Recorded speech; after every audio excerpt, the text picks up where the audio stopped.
Il est 20h à Kinshasa, 1 heure de plus à Kabare, dans le sud Kivu. C'est l'heure de vous informer. Voici les titres de l'actualité de ce samedi 18 octobre. Le train express siffle à nouveau entre Kinshasa et Matadi, un vieux rêve devenu réalité ce matin avec le démarrage du trafic ferroviaire passager. L'avenue Kabinda à Kinshasa étouffe sous les déchets. Malgré les réhabilitations, les ordures et bouteilles plastiques bouchent les caniveaux, exposant la capitale à des nouvelles inondations. Visa numérique en vue, le climat des affaires se modernise avec la digitalisation du système d'octroi de visa. Le ministre du Plan et celui de l'Intérieur synchronisent leurs actions. Voilà pour les titres. Mesdames et messieurs, bonsoir et très heureuse de vous retrouver à travers cette grande édition d'information sur la chaîne nationale. C'est un rendez-vous annuel qui incarne la vitalité de l'état de droit. La rentrée judiciaire de la Cour constitutionnelle ce samedi au Palais du Peuple devant le chef de l'État Félix Antoine Tshisekedi Tshilombo a rappelé l'importance d'une justice forte, indépendante et au service du peuple congolais. Au-delà du rituel institutionnel, cette rentrée marque un temps de réflexion sur les responsabilités des juges et la confiance du citoyen envers la justice. Kibambe Soumoïsa.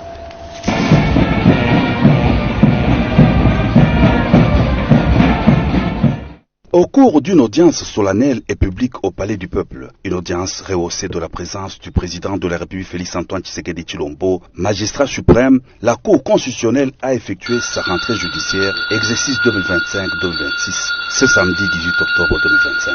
Dans la grande salle de congrès du siège du Parlement, les différents intervenants ont vivement salué la présence du chef de l'État, témoignant de manière éloquente son attachement indéfectible à l'état des droits, à l'indépendance du pouvoir judiciaire et au respect des libertés fondamentales. Dans sa mercuriale, le procureur général près la Cour constitutionnelle John Prosper Moké Mayele a, tout en rappelant l'appel à la hauteur, à l'excellence lancé par le magistrat suprême, défini la cérémonie de séjour qui marque la fin des vacances judiciaires par une audience solennelle consacrant la reprise des activités judiciaires. La rentrée judiciaire à travers son cérémonial et la tenue des acteurs est l'un des symboles du prestige de l'institution judiciaire, la justice étant dans toutes les cultures un attribut de la divinité et ceux qui l'administrent les faisant par délégation divine, a dit en substance le procureur général près la Cour constitutionnelle. Le président de la Cour constitutionnelle, Dieudonné Kamuleta Badibanga, s'est apaisanti sur le thème de la fonction de régulation de la Cour constitutionnelle. Le président de la Cour constitutionnelle a indiqué que la régulation appréhendée dans le cadre de l'activité d'une juridiction constitutionnelle tend à assurer un fonctionnement correct des institutions et de l'activité des pouvoirs publics ainsi qu'à discipliner des acteurs publics.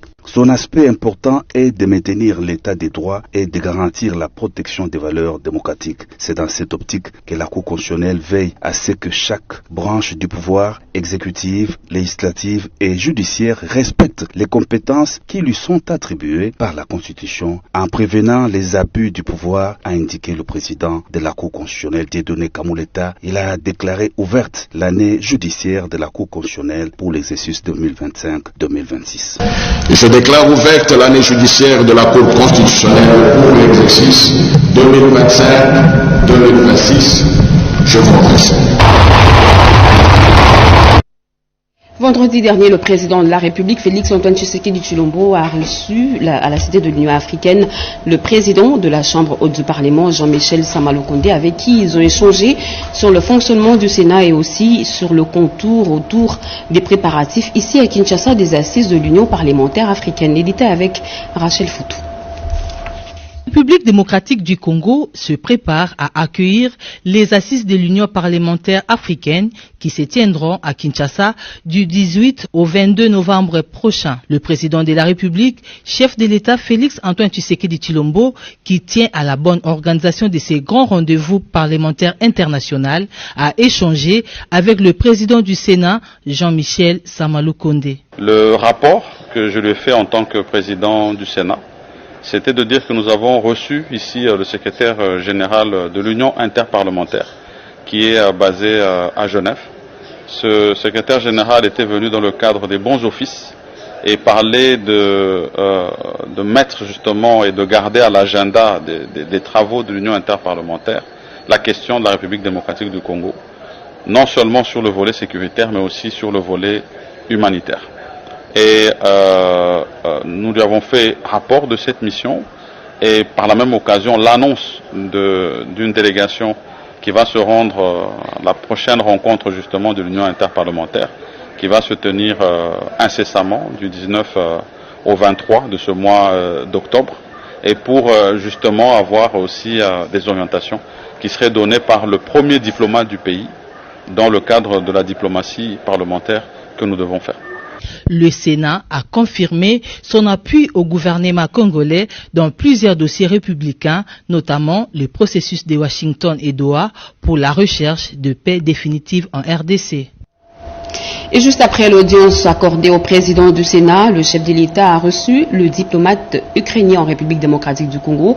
Le président de la République et son hôte ont échangé sur les questions diplomatiques et de coopération continue entre la RDC et l'Ukraine. Suivez ce reportage de Rachel Foutou. La République démocratique du Congo et la République de l'Ukraine veulent entretenir des relations de coopération mutuelle avantageuses. Au-delà des relations diplomatiques, les deux pays comptent développer la coopération dans plusieurs secteurs, notamment dans le secteur de l'agriculture, des infrastructures et de l'éducation.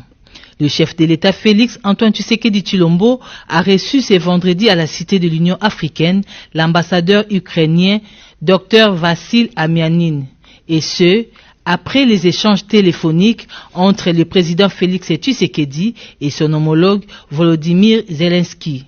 On va développer la communication avec les chefs d'État, avec les cabinets, avec les équipes, bien sûr avec les ministères des Affaires étrangères.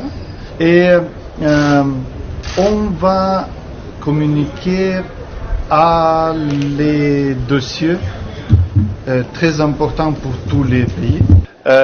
Maintenant, on va bâtir le système, la structure de communication avec les États, avec les ministères, avec les équipes. Traversant des moments difficiles de leurs histoires, la RDC et l'Ukraine souhaitent des jours meilleurs dans les prochains mois afin de mieux bénéficier des fruits de leur rapprochement. La tradition de chaque vendredi a été respectée hier au gouvernement à la Cité de l'Union africaine autour du président de la République. Les membres de l'exécutif national ont évalué la situation sécuritaire, l'état de la gouvernance économique et suivi de la mise en œuvre des grandes réformes engagées par le gouvernement. On écoute plutôt le compte rendu avec Jean-Lucien Boussa, ministre de l'aménagement du territoire. Le président de la République tient à ce que les effets positifs de cette dernière, déjà perceptibles à travers la légère baisse des prix de certains produits, se traduisent rapidement et de manière tangible dans les paniers de la ménagère. La vérité et la transparence des prix sur les marchés doivent être scrupuleusement garanties afin de préserver le pouvoir d'achat des ménages, de consolider la stabilité monétaire et de prévenir toute dérive spéculative susceptible d'alimenter l'inflation. De ce fait, a-t-il insisté, des pratiques opportunistes, les ententes illicites et les manipulations spéculatives observées auprès de certains opérateurs économiques constituent une atteinte grave à la transparence du marché et sapent la confiance du peuple dans les institutions publiques. Pour renforcer la confiance des citoyens dans la monnaie nationale, le président de la République affirme que la stabilité monétaire conquise doit se refléter dans la vie quotidienne. La valorisation du franc congolais doit être vue à la fois comme indicateur de stabilité macroéconomique et comme un moyen d'améliorer le bien-être des populations. À cet effet, il a instruit le vice-premier ministre, ministre de l'économie nationale, ainsi que l'ensemble des ministres intervenant dans le secteur économique, à renforcer la surveillance, la traçabilité et la transparence dans les circuits d'approvisionnement et de distribution. La République démocratique du Congo franchit un cap majeur dans l'adoption de sa toute première politique nationale de sécurité, fruit d'un travail de collaboration entre les services de l'État et la société civile. Ce document stratégique validé en province vise à garantir la protection des populations, préserver les ressources naturelles et prévenir les conflits coutumiers sous la coordination du service spécial du chef de l'État. Chimène Dondo. Sous la conduite du service spécial du chef de l'État en matière de sécurité, chargé de coordonner l'élaboration de la politique nationale de sécurité, des équipes interservices et des représentants de la société civile ont été déployés dans plusieurs provinces du pays. Cette équipe a rencontré les différentes couches sociales, le leader d'opinion ainsi que les autorités membres du comité provincial de sécurité en vue de la validation du document de politique nationale de sécurité de la République démocratique du Congo. Le conseiller spécial du chef de l'État en matière de sécurité, le professeur Désiré Cachemire Ebérand Kolongele a expliqué les grandes lignes de ces documents stratégiques. Le président de la République commandant sur l'institution au bon fonctionnement des institutions nationales. En tant que gardien du bon fonctionnement des institutions de notre pays, la question de la sécurité relève au plus haut niveau, n'est-ce pas, de son autorité. Deuxièmement, le gouvernement qui veille à la gouvernance stratégique, la gestion quotidienne de la nation, supervise les secteurs de la sécurité et la viabilité du processus au travers de différentes actions du gouvernement. Selon lui, cette politique nationale de sécurité permettra non seulement d'assurer la protection de la population, mais aussi celle de ressources naturelles. La plénière de la Chambre haute basse du Parlement, les honorables députés nationaux ont notamment examiné et voté le projet de loi portant autorisation de la prorogation de l'état de siège sur une partie de la République démocratique du Congo. Cette plénière a été présidée par Christophe Mbosoko Diampoinga, deuxième vice-président de l'Assemblée nationale. Blaise Bokoukesanza. Concernant la loi portant autorisation prorogation de l'état de siège sur une partie de la République démocratique du Congo, présentée par le ministre d'État en charge de la justice et garde des Sceaux, Guillaume Ngefa, sur 337 députés ayant pris part à la plénière, 334 ont voté pour, 2 contre et 1 abstention. Ce vote intervient en seconde lecture après son adoption en plénière en première lecture le 16 octobre dernier par le Sénat. Examen et adoption du projet de loi autorisant la ratification du protocole pour éliminer les commerces illicites des produits du tabac, une proposition de l'honorable Geneviève Inagossi. La plénière a décidé de reporter l'examen de ce projet de loi suite à l'absence d'un membre du gouvernement censé le défendre. Concernant la recommandation portant reconnaissance du génocoste défendue par l'honorable André Mbata, la plénière a adopté moyennant amendement des commissions de droits de l'homme et des PAJ. Cette recommandation a été adoptée par la plénière tout en demandant au gouvernement notamment la désignation d'un jour pour la commémoration du Génocoste, l'érection d'un mémorial national du Génocoste et une campagne de sensibilisation, de mémoire et de justice transitionnelle. Ce qui est important, c'est l'acte solennel que nous allons prendre pour reconnaître le Génocoste. Sous la conduite de l'honorable Isaac Jean-Claude Chilumbaï, une bonne nouvelle pour les députés nationaux. C'est le début du partenariat Assemblée nationale et les centres hospitaliers publics et privés pour la prise en charge des élus nationaux et leurs dépendants qui sera suivi dans les prochains jours du personnel administratif de la Chambre basse du Parlement. C'était également une occasion de rendre hommage à l'honorable Patrick Kitebi. À titre symbolique, une gerbe de fleurs a été déposée sur son siège habituel et une minute de silence a été observée en sa mémoire. Longtemps considéré comme un rêve lointain, le retour du trafic voyageur sur l'axe Kinshasa-Matadi est désormais une réalité. Le premier train express a quitté la gare centrale ce matin, marquant ainsi une étape importante dans la relance du transport ferroviaire en RDC. Témoin de l'événement, Pierrot Mouissaïdi. Ils étaient une soixantaine de personnes, jeunes et vieux, hommes et femmes, venus tous des 4 coins de la ville-province Kinshasa, à prendre d'assaut les installations de la gare centrale tôt dans la matinée de ce samedi 18 octobre 2025. Ils, ce sont les premiers clients de l'Office national de transport à effectuer les voyages ferroviaires inauguraux Kinshasa-Matadi et vice-versa à bord du train express, engin que le chef de l'État et le gouvernement avaient doté à cette entreprise du portefeuille de l'État. Belle opportunité pour la direction générale de l'ONATRA de remercier les autorités politiques compétentes pour cet accompagnement et surtout de rassurer les usagers ferroviaires congolais quant aux meilleures et maximales conditions de voyage à bord de ces nouveaux engins. La volonté du chef de l'État et du gouvernement est en train de se matérialiser puisqu'ils seront servis d'une manière progressive en transport, non seulement pour les voyageurs, mais aussi pour les marchandises entre Kinshasa et Matadi. Désormais, nous ne disons pas que la voie est encore très sûre, parce qu'il y a encore des travaux pour supprimer quelques ralentissements sur le chemin. Mais le gouvernement est résolument décidé à améliorer les conditions de mobilité des Congolais. Ce qui nous reste à faire maintenant, c'est de consolider ce que nous avons vu là. Il reste encore des petits travaux sur la voie. Et nous sommes en train de faire ça. Il convient de souligner que le trafic voyageurs sur l'axe ferroviaire Kinshasa-Matadi et vice-versa, à bord du train express, aura 2 vacations hebdomadaires. Et ce communiqué dans le cadre de la reprise du trafic voyageurs sur l'axe ferroviaire Kinshasa-Matadi et vice-versa à bord du train express, l'Office national des transports ONATRA-SA en sigle informe son aimable clientèle que les tarifs applicables à bord du train express sont fixés comme suit.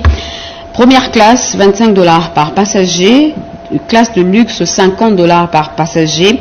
Les enfants de 0 à 5 ans gratuits. Les enfants de 6 à 10 ans, $18,75 première classe, $37,5 classe de luxe. Par ailleurs, le paiement du billet doit obligatoirement intervenir au moins 48 heures avant le départ. Il s'est de noter que ces tarifs sont payables en francs congolais. Le présent avis au public entre en vigueur à la date de sa signature faite à Kinshasa le 17 octobre 2025. Le directeur général Martin Lukusa Sibangu Panou.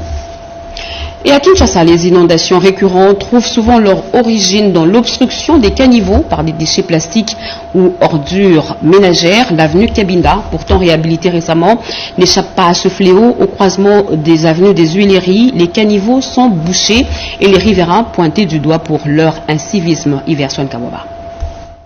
Les bouteilles en plastique, comme d'autres immondices déversés dans les caniveaux, sont souvent à la base des inondations car elles empêchent un bon écoulement des eaux.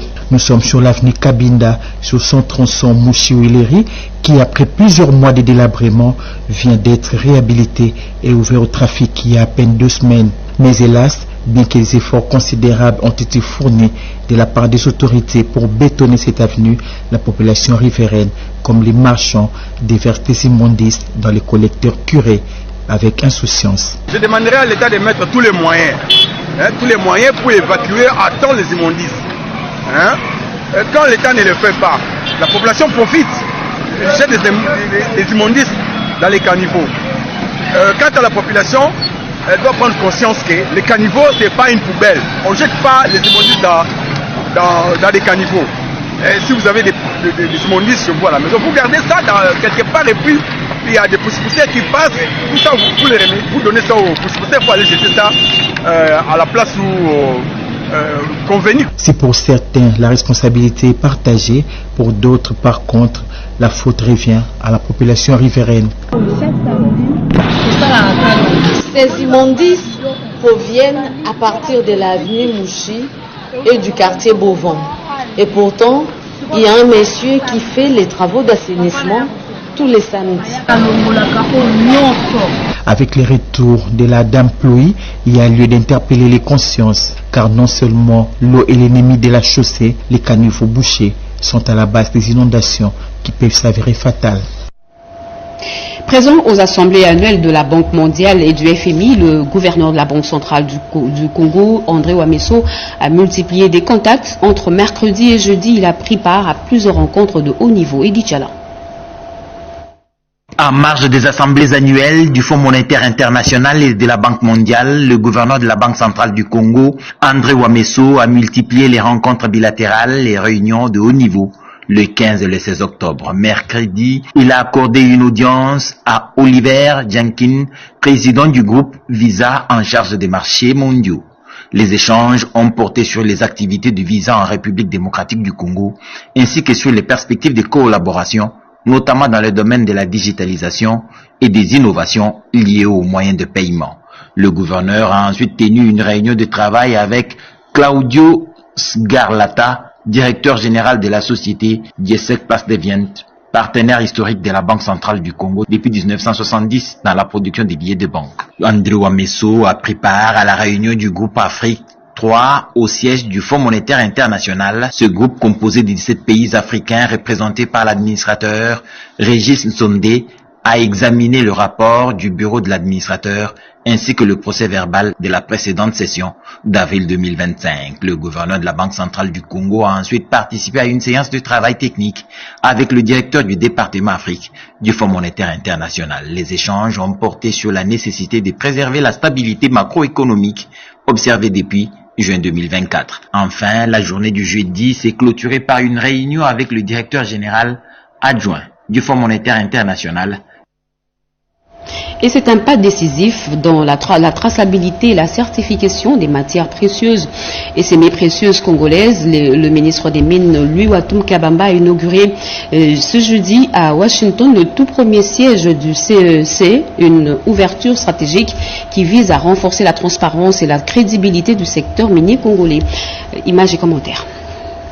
À Washington DC, en marge du Forum économique USA-DRC, le ministre a inauguré le nouveau siège du Centre d'expertise d'évaluation et de certification, CEC en sigle, aux États-Unis. En partenariat avec la société BGM de Chicago, cette représentation permettra la vente directe des produits miniers congolais aux acheteurs américains sans intermédiaire. Une initiative qui marque un tournant historique dans la valorisation des ressources naturelles de la République démocratique du Congo et dans la création des plus-values nationales. Le ministre des Mines a ensuite représenté son Excellence Madame la Première ministre Judith Suminwa-Tuluka au US Critical Mineral Forum organisé par la US Chamber of Commerce. À cette tribune internationale, il a présenté la stratégie minière nationale définie par le président de la République, Félix-Antoine Tshisekedi Tshilombo, fondée sur la transformation locale, la bonne gouvernance et un partenariat gagnant-gagnant avec les investisseurs.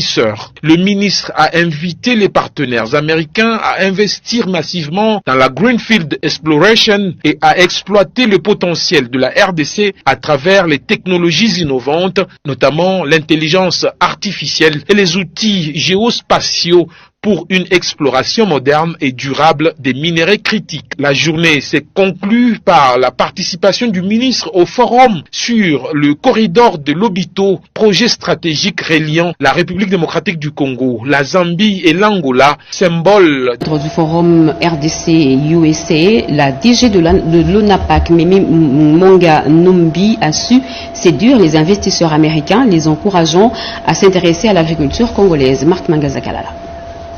Les potentiels investisseurs américains présents au forum USA-RDC n'ont pas fini de compter les surprises. Ils étaient par exemple à milieu d'imaginer entreprendre des affaires dans l'est de la République démocratique du Congo.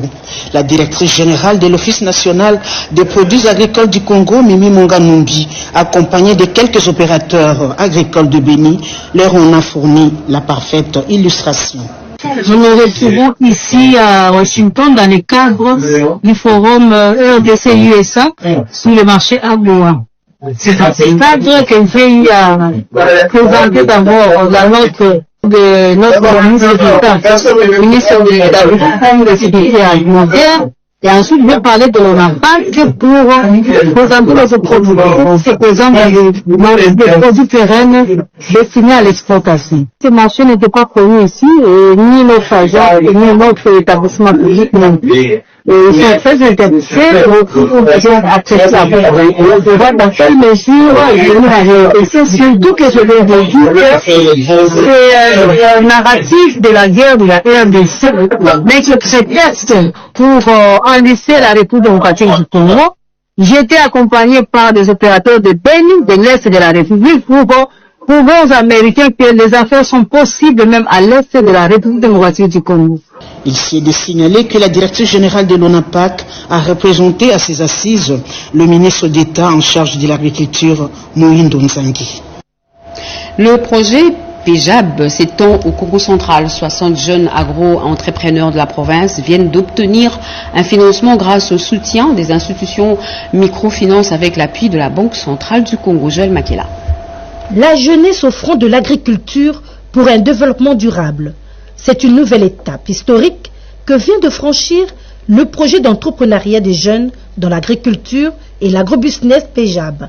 Après Kinshasa, ce programme s'enracine dans le Congo central avec une première vague de financement en faveur des jeunes agripreneurs. Nous avons besoin de l'assurance que les IMF ont fait un suivi rapproché auprès des entreprises, mais aussi que les jeunes se sont comportés comme des entrepreneurs sérieux. Le budget global du projet PEJAB est chiffré à 40 millions d'unités de compte, équivaut à 52 millions de dollars américains. Tous les jeunes ne sont pas financés de la même manière et donc ça dépend des types d'activités. Au total, 60 entreprises agricoles ont été appuyées, dont 35 à Inkissi par la Caisse d'action mutuelle d'épargne et de crédit Kamek Inkissi et 25 à Mbanzangungu via la caisse locale. Ces jeunes porteurs de projets innovants incarnent une génération résolument tournée vers la terre, devenue source de richesse et d'autonomie. Ça va aider déjà à accroître ma production et puis à améliorer mes infrastructures parce que jusque-là, j'exerçais dans la forme artisanale. Au cœur de ce dispositif, soutenu par la Banque africaine de développement, sous la conduite du ministère de l'Agriculture, un mot d'ordre, la transformation par l'action. Comme quoi, avec le PEJAB, l'avenir se cultive dès aujourd'hui. Le dégel des salaires de plusieurs agents de la santé bloqués après le contrôle de l'IGF est imminent. C'est ce qu'a annoncé le vice-premier ministre, ministre en charge du budget, Adolphe Mozito, alors qu'il échangeait avec l'intersyndicale des médecins, Anita Luamboa. Le vice-premier ministre en charge du budget, Adolphe Mozito, a annoncé le dégel des salaires des agents du secteur de la santé publique, précédemment suspendus après le contrôle de l'inspection générale des finances. Sur 5500 agents présumés fictifs, 500 ont été confirmés comme légitimes par une commission interministérielle. Ces derniers seront remis en paye à partir du 4e trimestre 2025. Le travail de vérification a permis une harmonisation entre la direction de la paye et les ministères concernés afin de rétablir les agents concernés dans leurs droits. Et donc, sur instruction de son Excellence, Monsieur le Premier ministre, Vice-Premier ministre et ministre du Budget, qui a cerné le problème avec beaucoup de responsabilités, la décision de dégeler ces agents va avoir lieu et ceux qui ont été bloqués pour des raisons qui ne sont pas en quelque sorte valables, vont être payés à partir du 4e trimestre 2025. Son Excellence, Monsieur le Vice-Premier ministre, Monsieur du Budget, a déjà, à travers ses séances de travail, donné des instructions claires à la direction de la paye pour que les agents gelés du secteur de la santé soient dégélés dès le 4e trimestre 2025. Cette mesure marque une avancée significative dans le processus d'assainissement du fichier de la fonction publique. Elle traduit également la volonté du gouvernement, dans le sillage de la vision du président de la République, Félix Tshisekedi, de renforcer la bonne gouvernance et la transparence dans la gestion des finances publiques, tout en assurant justice sociale au personnel de santé.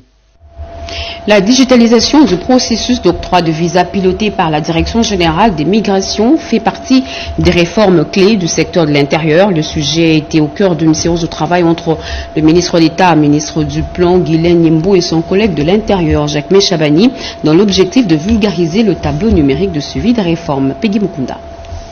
Poursuivant sans relâche sa campagne de présentation et de vulgarisation du tableau numérique de suivi et d'évaluation des réformes du climat des affaires, le ministre d'État, ministre du Plan et de la coordination de l'aide au développement, Guylaine Nyembo, continue de mobiliser les ministères réformateurs autour de la dynamique impulsée par le gouvernement congolais pour l'amélioration du climat des affaires en République démocratique du Congo. Les patrons du plan, Guylaine Nyembo, s'est entretenu avec le vice-premier ministre, ministre de l'Intérieur, Jacques Chabani, au sujet des réformes relevant de son secteur, notamment la digitalisation du processus d'octroi des visas, une initiative portée par la Direction générale des migrations. Donc il est question aujourd'hui de travailler avec tous les réformateurs pour d'abord sensibiliser, que chacun puisse s'approprier ces réformes et que nous puissions ensemble travailler pour que le secteur privé qui nous suit puisse avoir ce signal. Par ailleurs, Guylaine Nyembo a conduit également une séance de travail avec la ministre d'État, ministre de l'Éducation nationale et Nouvelle Citoyenneté, Raissa Malou, accompagnée de la cellule climat des affaires de la présidence de la République. Les échanges ont porté sur le rôle de l'éducation dans la promotion des valeurs citoyennes, élément fondamental pour consolider un climat de confiance propice aux investissements et à la bonne gouvernance. En multipliant ces séances de travail avec les ministères réformateurs, le ministre d'État Guylaine Nyembo confirme sa détermination à maintenir la dynamique des réformes et renforcer la coordination gouvernementale pour un climat des affaires toujours plus attractif en RDC. Et la salle de spectacle du Palais du Peuple a offert son hospitalité à la 3e édition du Festival Défi Congolais, placé sous le thème DRC 2030, Décidons. Ce rendez-vous, selon Madame Ruth Ngwanza, organisatrice, se veut un espace d'intelligence collective où se mêlent engagement, réflexion et volonté d'agir. Une belle occasion pour la porte-parole du chef de l'État, Tina Salama, de présenter au peuple les actions menées par le président de la République pour le rétablissement de la paix. Charmant Lelo. Décidons, c'est le thème fort et évocateur de la 3e édition du Festival Défi Congolais, un rendez-vous des décideurs qui réunit les grandes figures de tous les secteurs, politique, diplomatie, économie, justice, sécurité, communication numérique ou encore développement social. Au programme, des panels de haut niveau, des conférences-débats animés par des intervenants de qualité. Parmi les thèmes abordés, transformer les défis en opportunités avec Madame Aline Kimputu de la FEC. Elle relève l'importance d'investir dans la femme qui est un impératif pour la République démocratique du Congo. Le rôle des médias exploré par Serge Ndibou du CESAC quand le numérique peut façonner le choix de l'avenir avec M. Mandak Katoko. La stratégie diplomatique du chef de l'État Félix Antoine Tshisekedi Tshilombo pour la paix, exposée par la porte-parole du chef de l'État, Mme Tina Salama, a permis à l'assistance de cerner les efforts déployés par le premier d'entre les Congolais pour le retour de la paix en République démocratique du Congo. L'un des objectifs de ce festival est de pouvoir présenter, mettre en lumière les actions positives que mènent les acteurs institutionnels et non institutionnels, chacun dans un domaine précis, pour pouvoir contribuer au développement de la RDC. Le festival de Défi Congolais n'est pas une conférence de plus, c'est un espace de vérité. L'objectif de ce festival porté par Madame Ruth Ngwanza est clair, interpeller les décideurs et les pousser à prendre des décisions pour changer positivement le quotidien des Congolais à l'horizon 2030. En politique, l'Union sacrée s'élargit. Ce samedi 18 octobre, la ministre d'État aux Affaires étrangères, Thérèse Kaikwamba, a officiellement apposé sa signature sur la charte et le règlement intérieur de cette plateforme politique. Une adhésion saluée par le secrétaire permanent André Mbata. Regardez. Ce samedi 18 octobre 2025, le secrétaire permanent de l'Union sacrée de la Nation, le professeur André Mbata Bitokoubé Soumango, a abordé avec la ministre d'État aux Affaires étrangères, Thérèse Kaikwamba, et Raissa Malou, ministre à l'Éducation nationale, des questions liées à la diplomatie et à l'éducation. Ces deux membres du gouvernement souminois sont venus renouveler leur loyauté envers le président de la République, Félix Antoine Tshisekedi Tshilombo, haute autorité politique de l'Union sacrée de la Nation. Le professeur André Mbata Bitokoubé Soumango a salué les efforts de la ministre Thérèse Kaikwamba en mettant en avant sa stratégie d'une diplomatie de choc qui a permis de renforcer la position de la République démocratique du Congo sur l'échiquier international. Thérèse Kaikwamba et Raissa Malou ont signé la charte et le règlement intérieur de l'Union sacrée de la Nation et renouvelé leur engagement à accompagner le chef de l'État, Félix Antoine Tshisekedi Tshilombo, dans sa vision d'un Congo fort et prospère. La délégation du parti politique lycée Koya Congo, du pasteur Sangou Matemongo de Moussaï, a réaffirmé sa loyauté au président de la République, Félix Antoine Tshisekedi Tshilombo, et déposé une invitation pour se rendre dans le prochain jour à Guémena pour la sortie officielle de ce parti politique. Le député Pierre Nienemo Sangouma a apposé lui aussi sa signature sur la charte et le règlement intérieur de l'Union sacrée de la Nation, en renouvelant sa loyauté au président de la République. La délégation de la diaspora de l'Afrique du Sud, conduite par le révérend Thomas Kamwend, président coordonnateur de l'Union sacrée Afrique du Sud, est à Kinshasa pour préparer la grande rentrée politique de l'Union sacrée de la Nation Afrique du Sud dans le prochain jour. Le secrétaire permanent a accepté cette invitation et se rendra très prochainement en Afrique du Sud pour la rentrée politique de l'Union sacrée de la Nation Afrique du Sud. Et nous venons de l'apprendre, le président de la République vient de signer une série d'ordonnances. La lecture avec vous, Edith Chela. Merci, bonsoir Sandra, bonsoir à nos téléspectateurs. 3 ordonnances nous sont parvenues. La première est une promulgation de loi. Loi numéro 25/051 du 18 octobre 2025 portant autorisation de la prorogation de l'état de siège sur une partie du territoire de la République démocratique du Congo. Je vous épargne des dispositifs, je vous épargne de l'exposé des motifs pour aller directement au dispositif. L'Assemblée nationale et le Sénat ont adopté. Le président de la République promulgue la loi dont la teneur suit. Article 1er est autorisé conformément à l'article 144 alinéa 5 de la Constitution pour une période de 15 jours prenant cours le 19 octobre 2025 dans les provinces de l'Ituri et du Nord Kivu, la prorogation de l'état de siège proclamée par ordonnance numéro 21/015 du 3 mai 2021. Article 2. Sont abrogées toutes les dispositions antérieures contraires à la présente loi. Article 3. La présente loi entre en vigueur à la date de sa promulgation, fait à Kinshasa, le 18 octobre 2025, Félix Antoine Tshisekedi Tshilombo, pour copie certifiée conforme à l'original, le 18 octobre 2025, le cabinet du président de la République, Anthony Kinzo Kamole, directeur de cabinet. Ordonnance numéro 25/274 du 18 octobre 2025 portant prorogation de l'état de siège sur une partie du territoire de la République démocratique du Congo.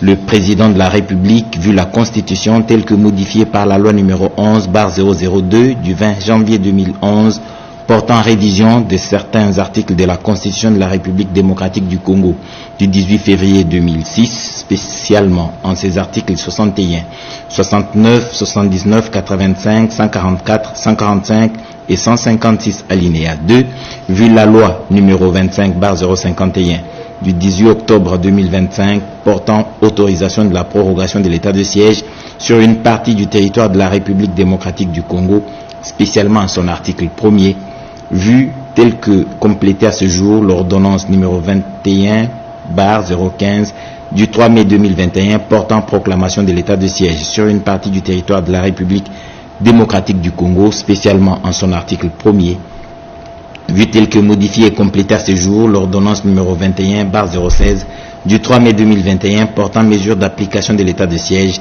sur une partie du territoire de la République démocratique du Congo, vu l'ordonnance numéro 24/88 du 11 octobre 2024 portant organisation et fonctionnement du gouvernement, modalité de collaboration entre le président de la République et le gouvernement, ainsi qu'entre membres du gouvernement, vu l'ordonnance numéro 22/003 du 7 janvier 2022 fixant les attributions des ministères, vu l'ordonnance 24/022 du 1er avril 2024 portant nomination d'un premier ministre, vu l'ordonnance numéro 25/247 du 7 août 2025 portant nomination des vice-premiers ministres, des ministres d'État, ministres, ministres délégués, des vices et des vice-ministres, vu l'arrêt sous R. Const 1550 du 6 mai 2021 de la Cour constitutionnelle siégeant en appréciation de la constitutionnalité de l'ordonnance numéro 21/016 du 3 mai 2021 portant mesure d'application de l'état de siège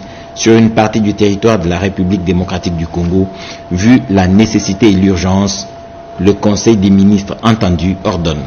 Article 1er est prorogé pour une période de 15 jours prenant cours le 19 octobre 2025 l'ordonnance numéro 21/015 du 3 mai 2021 telle que complétée à ce jour portant proclamation de l'état de siège sur une partie du territoire de la République démocratique du Congo. Article 2. Sont abrogées toutes les dispositions antérieures contraires à la présente ordonnance. Article 3. La première ministre, le vice-premier ministre, ministre de l'Intérieur, Sécurité, Décentralisation et Affaires coutumières, le vice-premier ministre, ministre de la Défense nationale et ancien combattant, ainsi que le ministre d'État, ministre de la Justice et garde des Sceaux, sont chargés chacun en ce qui les concerne de l'exécution de la présente ordonnance qui sort ses effets à la date de sa signature. Fait à Kinshasa le 18 octobre 2025, Félix Antoine Tshisekedi Tshilombo, Judith Soumino Tuluka Première ministre pour copie certifiée conforme à l'original le 18 octobre 2025, le cabinet du président de la République, Anthony Kinzo Kamole, directeur de cabinet. Ordonnance numéro 25/273 du 17 octobre 2025, modifiant et complétant l'ordonnance numéro 20/062 du 1er juillet 2020, portant création, organisation et fonctionnement d'un service spécialisé au sein du cabinet du chef de l'État dénommé la réserve stratégique générale. Le président de la République, vu la Constitution telle que modifiée par la loi numéro 11/002 du 20 janvier 2011 portant révision de certains articles de la Constitution de la République démocratique du Congo du 18 février 2006, spécialement à ses articles 69 et 79, vu la loi numéro 11/011 du 13 juillet 2011 relative aux finances publiques, spécialement sa partie 2, titre 2, chapitre 3, vu l'ordonnance numéro 25/173 du 14 mars 2025 portant organisation et fonctionnement du cabinet du président de la République, spécialement en ses articles 3 et 18, vu l'ordonnance numéro 24/058 du 11 juin 2024 portant nomination d'un directeur de cabinet du président de la République, vu l'ordonnance numéro 20/062 du 1er juillet 2020 portant création, organisation et fonctionnement d'un service spécialisé au sein du cabinet du chef de l'État dénommé la réserve stratégique générale, vu la nécessité et l'urgence, ordonne. Article 1er. Les articles 1, 3, 6, 7 et 13 de l'ordonnance numéro 20/062 du 1er juillet 2020 portant création, organisation et fonctionnement d'un service spécialisé au sein du cabinet du chef de l'État dénommé la réserve stratégique générale sont modifiés et complétés comme suit. Article 1er. Il est créé au sein du cabinet du président de la République et sous son autorité un service public spécialisé dénommé Réserve stratégique générale, en sigle RSG, si après désigné la réserve stratégique. La réserve stratégique est dotée de l'autonomie administrative et de gestion. Elle est régie par la présente ordonnance et par les autres textes régissant les cabinets du président de la République. Article 3. La réserve stratégique générale est chargée de la promotion, du développement et de la mise en œuvre de la vision du président de la République en matière de constitution et de gestion des réserves stratégiques, notamment dans les secteurs agricoles, des ressources minérales, des hydrocarbures, de l'énergie, de la santé, de l'industrie, du commerce et des services sociaux en vue de la résilience et de la souveraineté nationale. À ce titre, et en collaboration avec tous les autres acteurs intervenant dans les secteurs en rapport avec les missions lui assignées par la présente ordonnance, il est investi des attributions ci-après. 1. Définition et conduite stratégique. Définir le cadre opérationnel de la vision présidentielle en matière de résilience nationale dans son domaine, concevoir les projets y afférents et en planifier les différentes phases, lancer, suivre et contrôler la qualité des études, travaux et actions mises en œuvre, identifier, sélectionner et coordonner les partenaires publics ou privés participant à la mise en œuvre des projets liés aux missions qui lui sont assignées par la présente ordonnance. 2. Veille stratégique et suivi. Étudier, analyser et évaluer toutes les questions en rapport avec les secteurs et produits stratégiques. Proposer toute stratégie, programme, mesure ou solution appropriée, assurer le suivi, la mise en œuvre et le contrôle des décisions relatives à ces secteurs. Tenir une base de données techniques sur les produits stratégiques. 3. Constitution de stocks stratégiques. Contribuer à la sécurité et à la souveraineté économique en assurant une disponibilité suffisante, constante et accessible des produits essentiels en toutes circonstances. Constituer des réserves de produits stratégiques par l'approvisionnement local et international afin de faire face aux crises, pénuries, calamités naturelles et catastrophes diverses. 4. Conservation des ressources stratégiques. Promouvoir la conservation des ressources nationales, notamment les ressources naturelles. 5. Distribution et régulation. Assurer la distribution et la régulation des produits stratégiques en fonction des besoins de la nation. 6. analyse des risques stratégiques.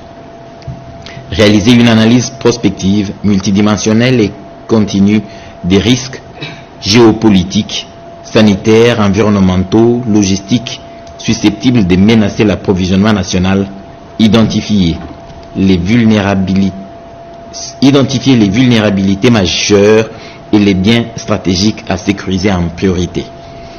Définir les populations cibles et cartographier les zones de déploiement prioritaire des stocks en fonction des scénarios de crise.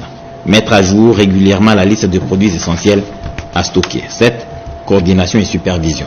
Superviser et collaborer avec les différentes institutions et services ou organes qui ont les missions de constituer, coordonner ou superviser les réserves et stocks des produits stratégiques et les stocks de produits de première nécessité pour orienter les décisions de stockage, de prépositionnement et de renforcement de la résilience nationale en fait rapport au président de la République. Article 6.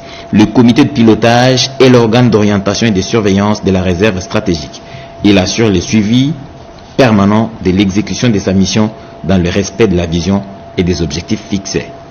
À ce titre, il est chargé notamment de veiller au respect de la mission et à l'atteinte des objectifs de la réserve stratégique.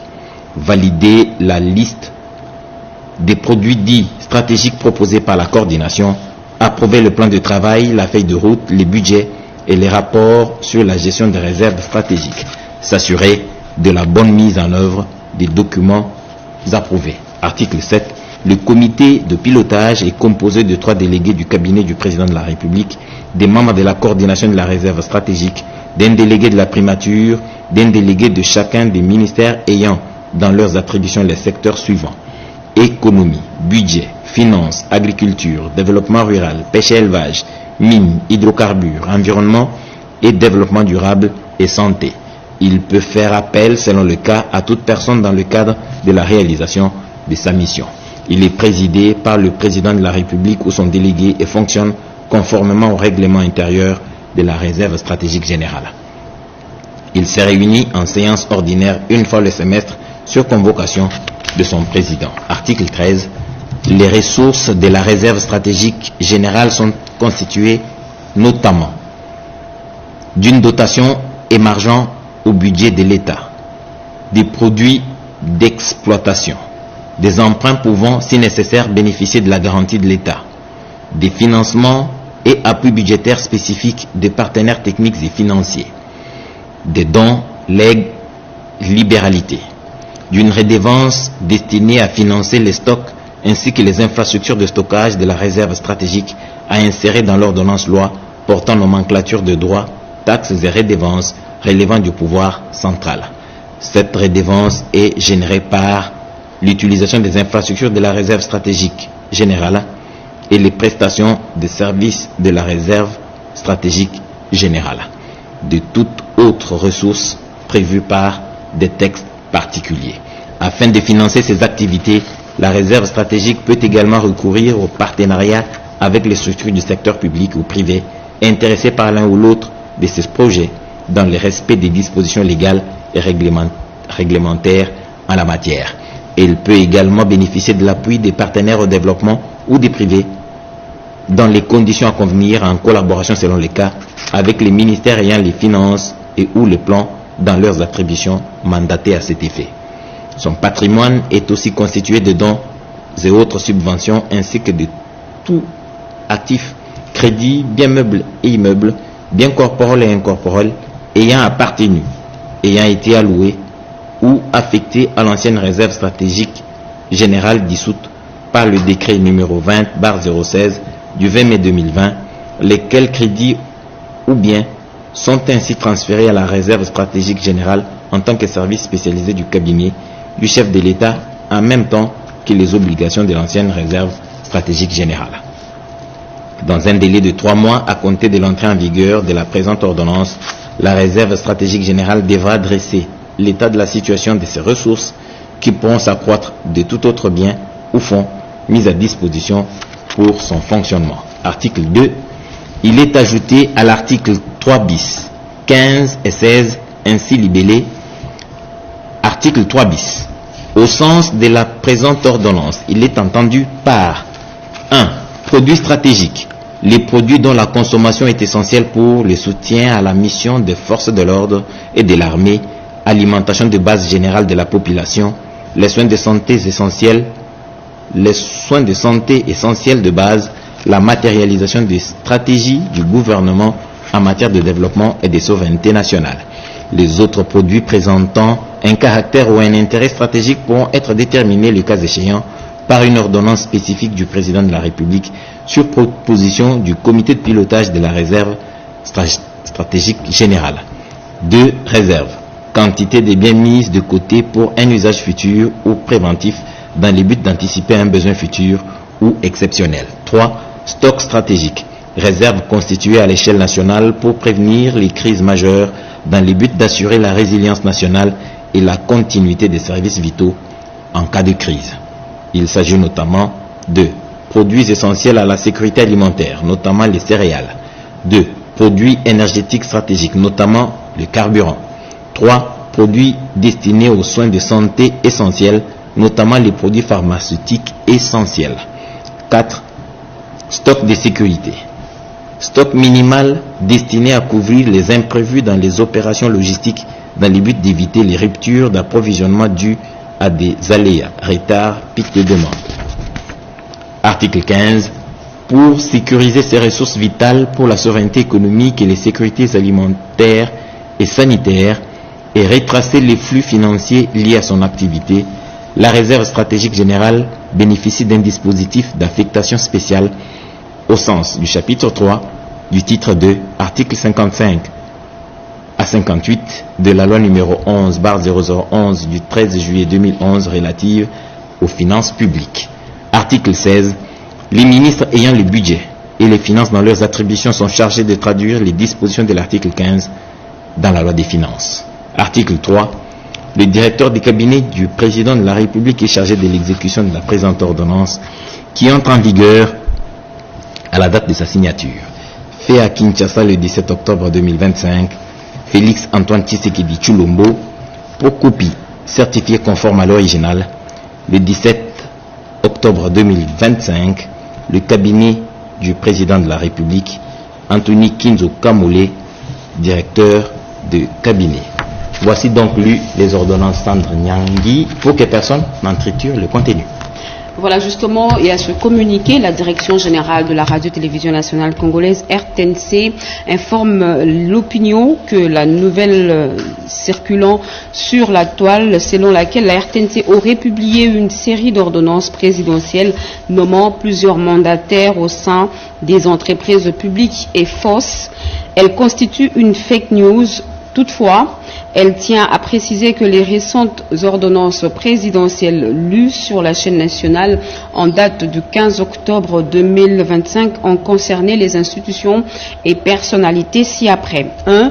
La Direction générale de contrôle des marchés publics, le DG Katembo Kumakingo. 2. Le Conseil économique et social, le secrétaire général Jean-François Napoléon Bondekwe Loken Gani. 3. Ambassadeur de la RDC auprès de la République du Soudan, M.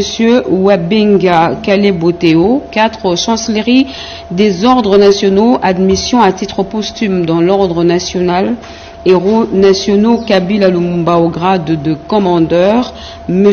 Malembe Tamandiak Paul. Cependant, la Direction générale de la RTNC attire l'attention du public que le logo utilisé par cette source n'est pas celui de la RTNC qui se réserve le droit de poursuivre toute personne qui se livrerait à des désinformations au nom de la RTNC. Notez bien, l'adresse en ligne de la chaîne nationale sur YouTube est rtnc.cd où sont postées quotidiennement toutes nos éditions du journal télévisé. Ce compte est certifié.